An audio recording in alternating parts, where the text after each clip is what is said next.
এই গরমের একটা উল্লেখযোগ্য সবজি কিন্তু বলা যায় এই ঝিঙে। ঝিঙে অনেকেই খেতে চান না, তবে ঝিঙের এই ঝোল চিংড়ি মাছ দিয়ে বানিয়ে নিলে খেতে কিন্তু অসাধারণ লাগে। এর জন্য প্রথমেই একটা মশলা তৈরি করে নিচ্ছি। গোটা ধনে, গোটা জিরে আর মৌরি সম পরিমাণে খালি খোলায় ভেজে নিতে হবে। বেশ একটা সুন্দর ভাজা ভাজা গন্ধ ছাড়তে আরম্ভ করলে তারপরে এটাকে নাবিয়ে নিয়ে হামলদিস্তায় গুঁড়ো করে নেব, মানে হাফ ক্রাশ মতো করে নিতে হবে আর কি, একেবারে মিহি করার প্রয়োজন নেই। মশলাটা তৈরি হয়ে গিয়েছে। এবার এখানে নিয়ে নিয়েছি ঝিঙে, আলু, পেঁয়াজ আর টমেটো।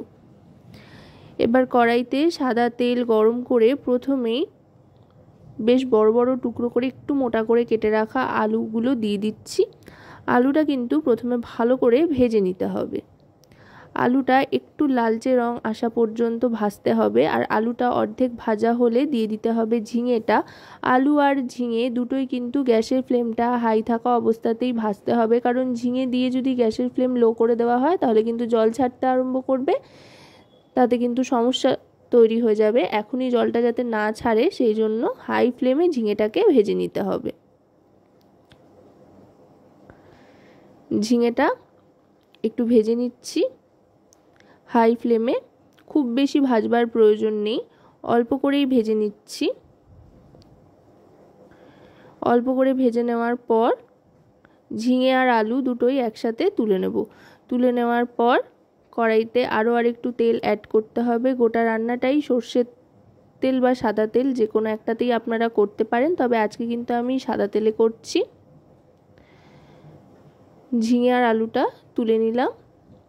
এবার আরও খানিকটা সাদা তেল দিয়ে এবার নুন আর হলুদ মাখিয়ে রাখা চিংড়ি মাছটা দিয়ে দিলাম। দিয়ে চিংড়ি মাছটা ভেজে নিচ্ছি। চিংড়ি মাছের লেজার অংশটা শুধু একটু রেখেছি, তা বাদে কিন্তু চিংড়ি মাছের মাথা, খোসা সমস্তটাই ফেলে দিয়েছি, বেশিরভাগ অংশটাই। এবার চিংড়ি মাছটা হালকা করে ভেজে নেব। চিংড়ি মাছ বেশি ভাজলে কিন্তু ছিবড়ে হয়ে যাওয়ার একটা সম্ভাবনা থাকে, রবারের মতো লাগে, তাই খুব হালকা করে চিংড়ি মাছটা ভেজে নেব। চিংড়ি মাছ ভেজে তুলে নিচ্ছি। এবার গ্যাসের ফ্লেমটা কিন্তু একেবারে লোতে করে দিতে হবে। লোতে করে দিয়ে আরও খানিকটা সাদা তেল এতে অ্যাড করে নিচ্ছি। অ্যাড করে নেওয়ার পর এবার লো ফ্লেমেই ঝিঙে দেওয়ার আগে অবধি রান্না করতে থাকতে হবে। প্রথমেই দিয়ে দিলাম ফোড়ন হিসেবে সাদা জিরে।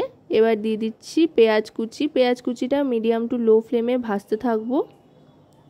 আর এই রেসিপিতে কিন্তু কোনো রকমের রসুনের ব্যবহার করব না, আদার ব্যবহার করব। পেঁয়াজটা ভাজতে ভাজতে যেই একটু ব্রাউন ব্রাউন কালার আসতে আরম্ভ করবে, গোল্ডেন গোল্ডেন কালার নরম হয়ে আসবে, তখন দিয়ে দেব আদা, কাঁচা লঙ্কা। আদা আর কাঁচা লঙ্কাটাও কিন্তু থেতো করে নিয়েছি। এভাবে একবার থেতো করে একসাথে আদা কাঁচা লঙ্কা রান্নায় দিয়ে দেখবেন দারুণ সুন্দর একটা ফ্লেভার আসছে, যেটা কিন্তু বিশেষত এই গরমকালে যেমন একটা আরামদায়ক অনুভূতি দেয়, খেতেও কিন্তু খুব ভালো লাগে আর শরীরের জন্য উপকারীও বটে। এবার আদা আর কাঁচা লঙ্কাটা দেওয়ার পর দিয়ে দিচ্ছি রাফলি কেটে রাখা টমেটোর টুকরোগুলো। টমেটোটা হালকা হালকা ভেজে নেব।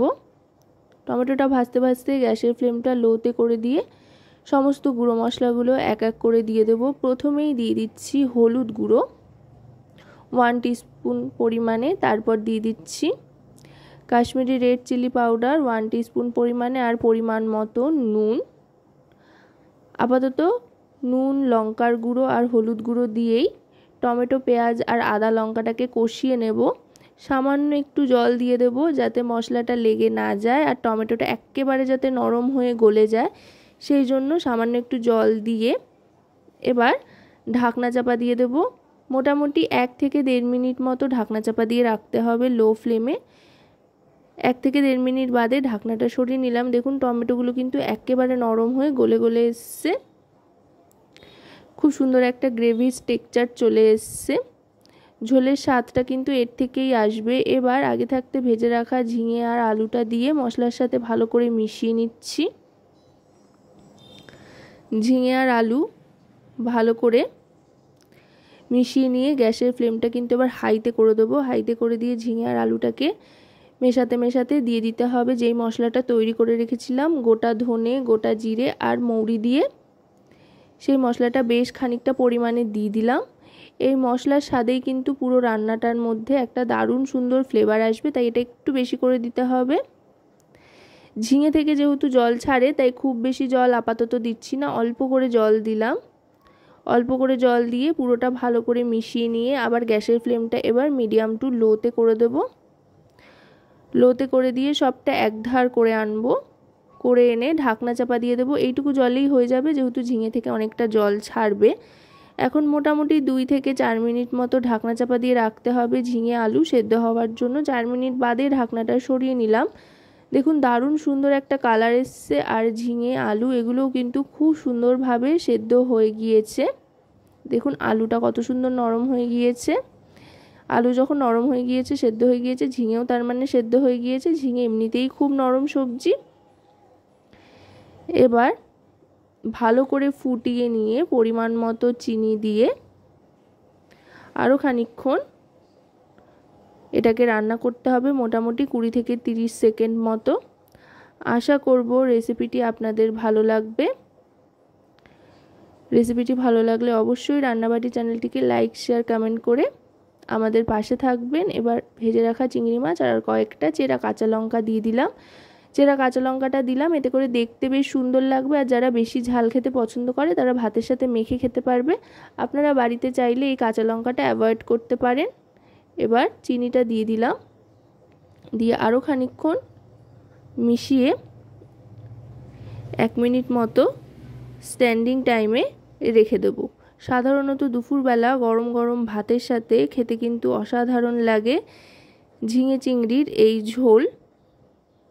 1 মিনিট মতো স্ট্যান্ডিং টাইমে রেখে একবার একটু টেস্ট করে নিলাম, নুন মিষ্টি মোটামুটি সব ঠিক আছে। তো এবার সার্ভ করে দিলাম। তো রেসিপিটা কেমন লাগলো অবশ্যই কিন্তু জানাবেন।